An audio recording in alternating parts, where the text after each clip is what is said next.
present day. It couldn't be her. After everything Richard Poole knew she was capable of, was she really capable of murder? In the courtyard flanked on three sides by the forensic buildings, a man was lying dead. D.I. Poole ran to him, but it was of no use. The man had been killed, shot in the neck, with what looked like several bullets. The irony did not pass Inspector Poole by that Dr. John Gold was in the best place in the Caribbean to ascertain what had happened to him, and that probably the second best person to appraise his death was himself, and the best, his murderer. He stepped back, as the lights from the town filtered through the buildings. It was never dark in this part of Antigua. 24-hour bars and restaurants operated just beyond, mainly for seagoing vessels that may dock at Port Nelson at any time. Richard could not bear that it could be her. It couldn't be here. A broken bar. A cabin at the back of the wet analysis building yielded a wheeled trolley of sorts, and he brought it out and hefted Dr. Gold's body onto it. Then, he fumbled in his pocket for a key, which opened the door of the aforementioned building. He would have to leave the man here, and for the first time in his journey over, Richard considered he might have been a little foolish coming alone. But, his mind argued she was significant. The St. Murray team should be kept away. That didn't stop you volunteering, Dwayne, though, did it? Inspector Poole's thoughts came to an abrupt halt when he heard a scream coming from the other side of the building. Securing the wet lab with Dr. Gold's key, rushed to the other side of the dry lab. He was just in time to hear an engine revving and two men bundling a figure into the back of a van. It couldn't be her, for both of those reasons: a broken bar. But it was. Charlotte Brooke was being taken by those men, people who he had believed up until that moment had been in league with her. She had not gone quietly. After everything she had done, everything she had caused and allowed to happen, the woman he loved most in the world probably believed that she was going to her death, all because of a code. It had traveled with her for years. Once learned, when she was working for a solicitor's office, she had, in her relationship with the donkey sanctuary owner Noel Svensson, let him know she could memorize anything. It was at the fair Richard had followed her there from Rose Cottage, and heard her tell him, "Prove it." He had laughed. And she had. Elizabeth Svensson had a catalogue of donkey breeds in the fundraising tent, newly printed, so Noel knew that Charlotte could not have memorized anything in it. He gave it to her, and she had read it, and could recite the details back to him, having seen it only once. Svensson had given her a kiss then, and they had kept up a semi-detached relationship for the rest of the year, until his mother had died and Noel had challenged Charlotte over the ownership of the land on which Rose Cottage stood. Noel Svensson, a broken bar, who had been on St. Marie for 6 months, right under his nose. D.I. Poole couldn't have kept an eye on him better. Even if he wanted to punch him for everything he had put Charlotte through. Richard felt in his pocket for the little donkey trinket, the fossils that had been in Roberta Weymouth's pockets, the Viking and the tin motorcycle toy. She had been outstanding. It was only now that he could see what Charlotte was trying to tell him. She was trying to tell him of Dorset, a broken bar of Lyme Regis and the Immanite pavement, where they had gone when he had been home from university and collected her and taken her over their broken bar. A broken bar of Clarence, whose fatal motorcycle accident in 1935 revealed his secret of putting 2 coins, a 6pence and a 3penny bit, in the fuel cape. A broken bar. He shook the toy and it did indeed rattle. A broken bar. A broken bar of Wareham, and the truce between Alfred the Great and Guthrum of the Great Heel Army, where Mercia was split and the Viking king Hornless, because that had been a Victorian construct, had been given East Anglia on the condition of baptism. A broken bar. A broken bar of the donkey, for the donkey sanctuary. A broken bar, because that had been the moment, hadn't it, when the police did not take her seriously, and to fulfill her need to have the house occupied, either she rented it out, or she gave in to a seriously indebted Noel Svensson for nefarious illegal activities. Charlotte had resisted, and returned to her job in London, only to be approached again and persuaded, for money, to acquiesce to her former lover's demands. And so she had. And Richard Poole had just stood back and allowed the love of his life to do that, to allow guns and ammunition and chemicals that could be used for bombs and grenades to be stored there. Easy access to the M4 and the A303, fast roads to London and terrorist chaos. Now he could see. Now he saw the woman he loved more than anyone in his life was not just involved with criminal operations and smuggling in the UK, was actually working internationally.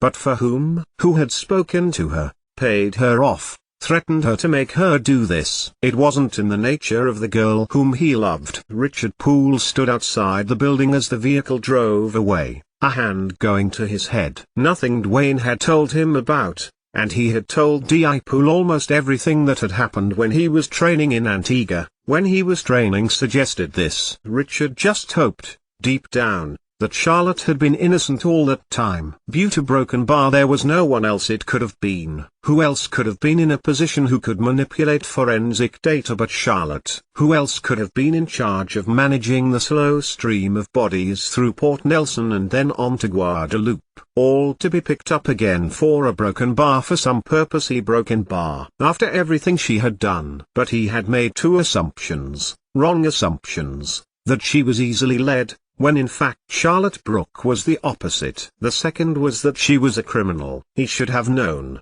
from her protests, when he was 15, to her parents, that she had never done anything wrong, and never would. A broken bar. He had rejected her, so she had betrayed him. A broken bar. Done these things she might have, but she was innocent to him. Roberta Weymouth had been an unfortunate coincidence. The woman, with her friends, had hired Rose Cottage, and must have picked up the idea of St. Marie while staying there, for there were plenty of other Caribbean islands to choose from.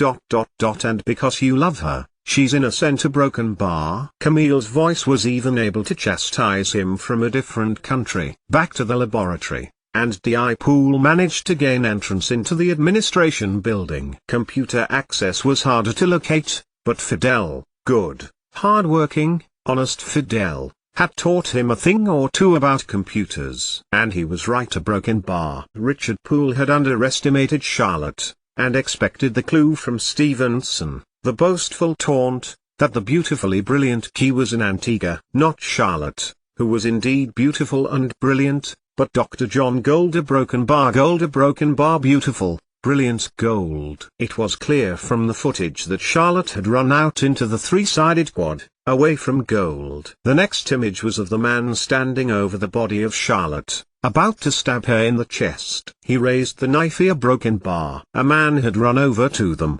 had wrestled Gold to the ground. A broken bar. The knife fell to one side. A broken bar. He killed Roberta Weymouth. Charlotte told him, Robert. A broken bar. Who work? He'd a broken bar with me. Richard noticed the emphasis, and waited for her to continue. He thought she was me. A broken bar. I tried to stop him from taking the forged money he'd been stealing from the lab. A broken bar. He's taken the bodies, and I know. Richard heard Neil Stevenson reply. Neil Stevenson, thought Richard, who had no imagination when disguising his former name. They will take you to Cinza Bianco. To his horror, Richard realized that he had been about half an hour too late. Too late to stop Svensson, too late to tell Charlotte how wrong he had been. He had known Gold had, no, he had known someone had murdered an innocent woman, all because of a mix-up in name, and had blamed Charlotte without the evidence. A broken bar. Schoolboy error. A broken bar because he had been motivated by feelings on this and a broken bar and nearly blown the whole operation. A broken bar.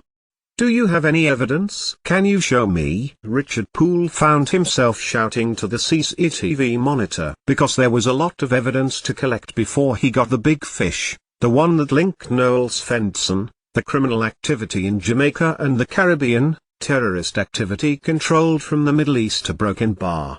A broken bar. Daesh was recruiting and was finding easy hunting grounds in the islands. A broken bar. But Charlotte had thrown her arms around him and had kissed him before she had flown across to where the vehicle had left from. Presumably, Richard guessed, she knew the people who eventually bundled her up and dragged her off against her will. Where was her lab? Here, or in the wet lab? D.I. Poole vaguely remembered that there was an office above, as well as offices in the other buildings. A broken bar. A broken bar where he discovered, not only counterfeit money, but the bodies of two dead men, stomachs open, and a large quantity of drugs, sealed up inside. A broken bar. A broken bar. People who had gone missing, their corpses being used to smuggle drugs. Richard Poole didn't know when he had started to make the connection. The disappearances of young men, specifically from Jamaica, had been for Dip Poole coincidences too far. He should do something about this, as well as the dead body of Muhammad Tariq. Because that's the only person you could be, Richard told himself, a once Jamaican man radicalized by Middle Eastern terrorists, blackmailed or brainwashed into blackmailing and brainwashing young men into joining. And Richard could only tell himself, he was the only one there. No time to wait for Commissioner Somerton, but Richard had left him a message to come to the Nelsonport Forensics Labs to meet him, to discuss what to do. Then he saw it, in the corner of the room, the fax machine. It had been used in the last half an hour. He read it, and the clues that he had, some of which Charlotte had pointedly sent or left for him, the fossil, the donkey, the motorcyclist, the Viking, finally made sense. They spoke of their past together, their shared experience. A broken bar.